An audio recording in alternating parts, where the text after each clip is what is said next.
चांदी में तेजी हमेशा से सनसनीखेज है। कीमतों का ताज़ा तूफान 1980 के दौर से भी ज़्यादा तेज है।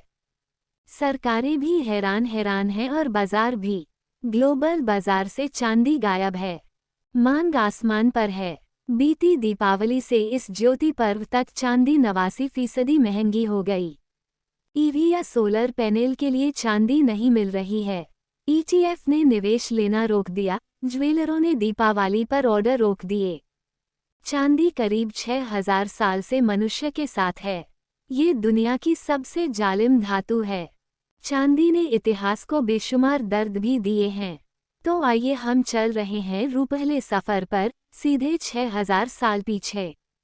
वह सामने अनातोलिया पहाड़ियाँ हैं, बाद में लोग इसे एशिया माइनर कहेंगे।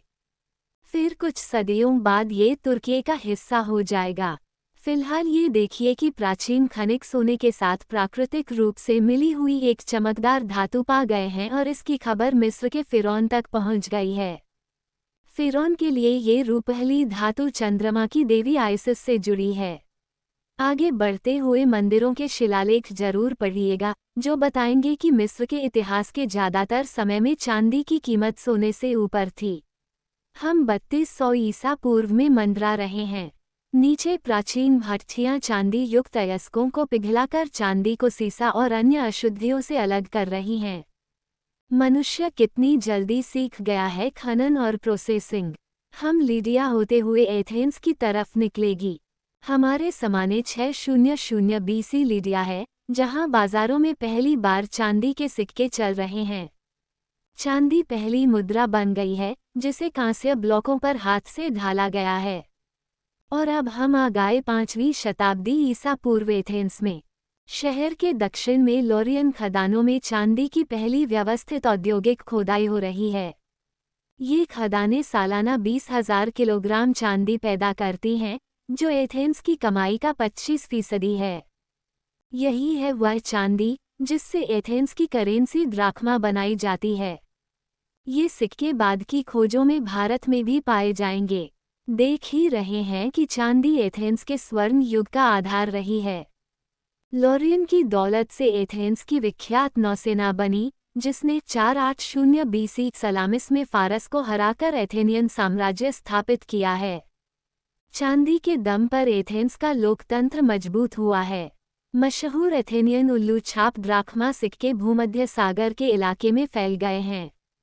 यही वक्त है जब कैरिंग सिल्वर टू एथेंस वाला मुहावरा बन रहा है, अर्थात उल्टे बांस बरेली को। यानी एथेंस को चांदी की क्या जरूरत। चांदी राजनीतिक हो गई है। रोम सैनिक कार्थेज को हराकर स्पेनिश खदानों से चांदी निकालने लगे हैं। इबेरियन सिल्वर की ताकत रोमन तलवारों में समा गई है, साम्राज्य फैल रहा है। अब हम 3वीं सदी पार कर रहे हैं। चांदी की कमी दिखने लगी है। डेनारियस सिक्कों में शुद्ध चांदी की मात्रा घटने लगी है। हमारा सफ़र लंबा है। हम मध्यकालीन यूरोप 1100 से 1500 इंग्लैंड से फ्रांस तक जाएंगे।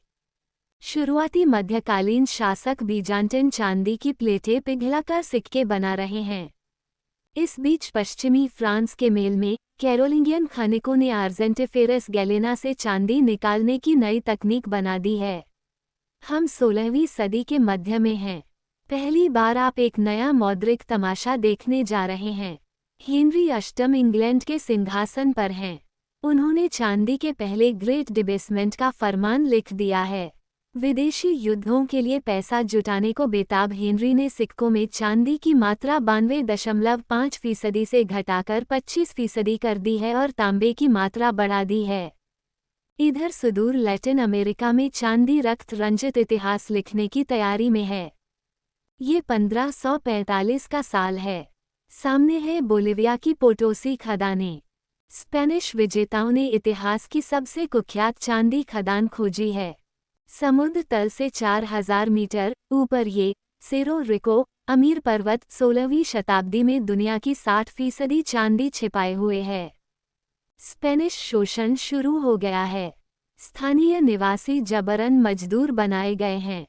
खनन प्रक्रिया कमरतोड़ है। मजदूर सैकड़ों पाउंड अयस्क पीठ पर लाद कर एक खतरनाक सीढ़ियां चढ़ते हैं, मरकरी के असर से हजारों की मौतें हो रही हैं। स्पेनिश नहीं रुकते, 30,000 से ज्यादा अफ्रीकी गुलाम मंगाए गए हैं। पोटोसी चांदी से ढाले स्पेनिश पीसेज ऑफ इट दुनिया की पहली वैश्विक मुद्रा बन गई है। लैटिन अमेरिका की चांदी चीन तक फैल गई है। अब हम करीब 300 साल पार 1980 में न्यूयॉर्क में हैं। टेक्सास के 3 अरबपति भाई नेल्सन बनकर हंट, विलियम हर्बर्ट हंट और लामार हंट ने अनोखा काम किया है। 5 अरब डॉलर से ज्यादा दौलत से इन्होंने दुनिया की निजी चांदी आपूर्ति का 1/3 जुटा लिया है। चांदी की कीमतें $6 से $50 प्रति औंस तक पहुंच गई हैं। हंट ब्रदर्स की चांदी होल्डिंग्स $4.5 अरब है, जिसमें $3.5 अरब शुद्ध मुनाफा। चांदी की दीवानगी चरम पर है। घरों में चांदी के बर्तन पिघलाए जा रहे हैं। चोर चांदी की कैंडलस्टिक चुराते पकड़े गए हैं। टिफनी एंड कंपनी ने अखबार में विज्ञापन देकर कहा है कि इतनी चांदी जमा करना अनैतिक है। सरकार सक्रिय होती है। मार्जिन यानी कर्ज पर चांदी की खरीदारी पर रोक लग गई है। हंट ब्रदर्स मार्जिन कॉल पूरी नहीं कर पा रहे हैं। आज 27 मार्च 1980 का दिन है। चांदी एक दिन में 78% गिरकर $10.80 प्रति औंस पर आ गई। हंट ब्रदर्स दिवालिया हो गए हैं। ये नामुराद तारीख भविष्य में सिल्वर थर्सडे कही जाएगी। अब हम 2025 में चल रहे हैं। यहाँ 1980 के बाद चांदी की सबसे बड़ी तेजी चल रही है। वजह इस बार हंट ब्रदर्स नहीं है, बल्कि चांदी की औद्योगिक मांग है। सालाना मांग का 70% हिस्सा औद्योगिक खपत में जा रहा है, जबकि लगातार बीते 5 साल से चांदी की कमी बनी हुई है। ऐसा पहले कभी नहीं हुआ। ये तेजी कहाँ ठहरेगी या डूबेगी पता नहीं, लेकिन चांदी जब भी चमकती है, इतिहास मुस्कराता है और मनुष्य की महत्वाकांक्षाओं, मूर्खताओं, विनाश और सृजन के कई किस्से खनक उठते हैं।